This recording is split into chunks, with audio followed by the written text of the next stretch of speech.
আসসালামু আলাইকুম বন্ধুরা, চামিলিস কিচেন অ্যান্ড ব্লগে আপনাদের অনেক অনেক শুভেচ্ছা ও ভালোবাসা জানিয়ে শুরু করছি আমার আজকের রেসিপি। আমি আপনাদের সামনে আরও একটা নতুন রেসিপি নিয়ে হাজির হয়েছি। দেখেন বন্ধুরা, আমি চুলায় একটা কড়াই নিয়ে নিয়েছি, তাতে দিয়ে দিলাম সাদা তেল, তারপর দিয়ে দিলাম পেঁয়াজ কুচি, দিয়ে পেঁয়াজটাকে আমি নেড়ে চেড়ে ভেজে নিচ্ছি।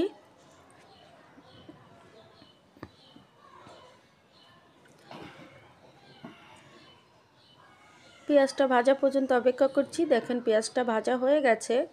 এবার দিয়ে দেব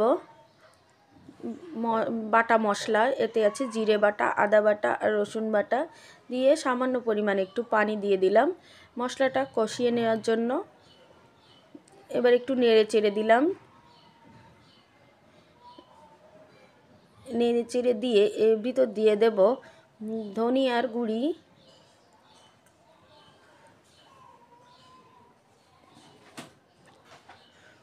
দুই চা চামচ পরিমাণে ধনিয়ার গুঁড়ি দিয়ে দিলাম।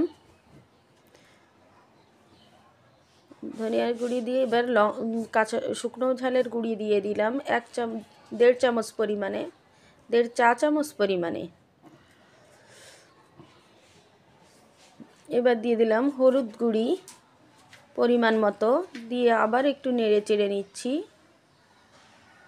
নেড়ে চেড়ে মশলাটাকে ভালোভাবে কষিয়ে নেব। দেখেন বন্ধুরা, আমার মশলাটা কষানো হয়ে গেছে। আমি এখানে অফ ক্যামেরায় নুনটা দিয়ে নিয়েছি। ক্যামেরাটা অফ ছিল তাই নুনটা দেওয়া ওঠেনি।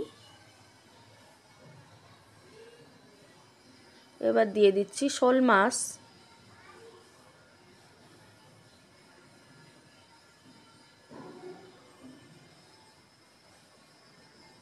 শোল মাছটা দিয়ে আমি একটু নেড়ে চেড়ে মাছটাকে কষিয়ে নিচ্ছি মশলার ভিতর। এবার দিয়ে দিলাম আলু।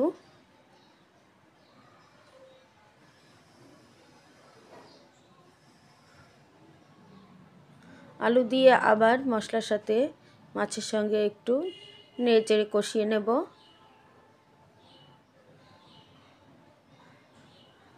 দিয়ে দিলাম পানি।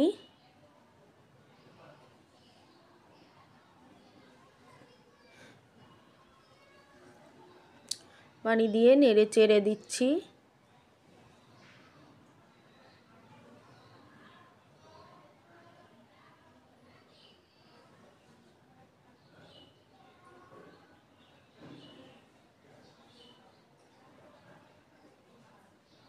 আমি আরও একটু পানি দিয়ে দিলাম। আমি একেবারে পানি যতটুকু লাগবে ততটুকু দিয়ে দিয়েছি। দিয়ে দেখেন বন্ধুরা, আমার তরকারি থেকে বলক উঠে গেছে। এবার দিয়ে দিলাম টমেটো। আমি 4টা টমেটো কেটে রেখেছিলাম মাঝারি সাইজের দিয়ে দিলাম টমেটো। দিয়ে তরকারিটাকে আবার একটু নেড়ে চেড়ে নিচ্ছি।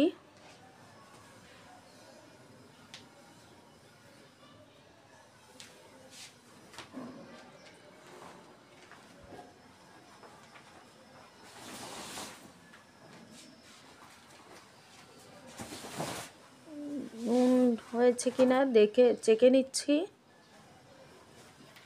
নুন কম আছে, এতে আমি আরও একটু নুন দেব।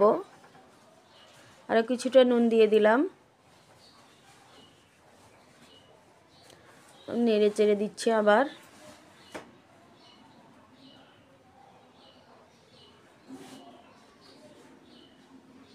শীতকালে এভাবে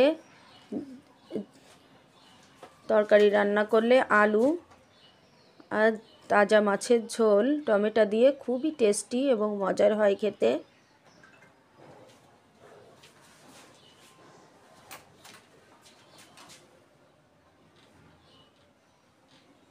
দেখে নিচ্ছি আমার আলুটা সেদ্ধ হয়েছে কিনা। আমার আলুটা সেদ্ধ হয়ে গেছে।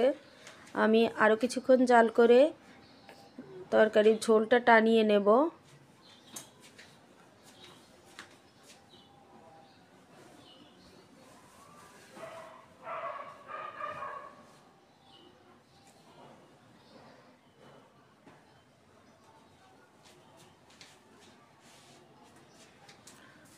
আমি কিছুক্ষণ পর পর তরকারিটাকে নেড়ে দিচ্ছি।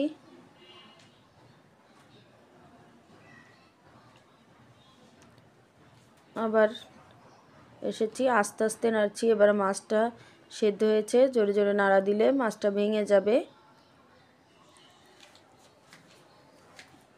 দেখেন বন্ধুরা, আমার তরকারিটা হয়ে গেছে। আমার রেসিপিটা যদি আপনাদের ভালো লেগে থাকে তবে লাইক, কমেন্ট, শেয়ার করবেন এবং সাবস্ক্রাইব করে আমার পাশে থাকবেন। দেখেন কত সুন্দর দেখতে হয়েছে তরকারিটা, খেতেও তেমনি মজার হয়েছিল। আল্লাহ হাফেজ, আজ এই পর্যন্তই।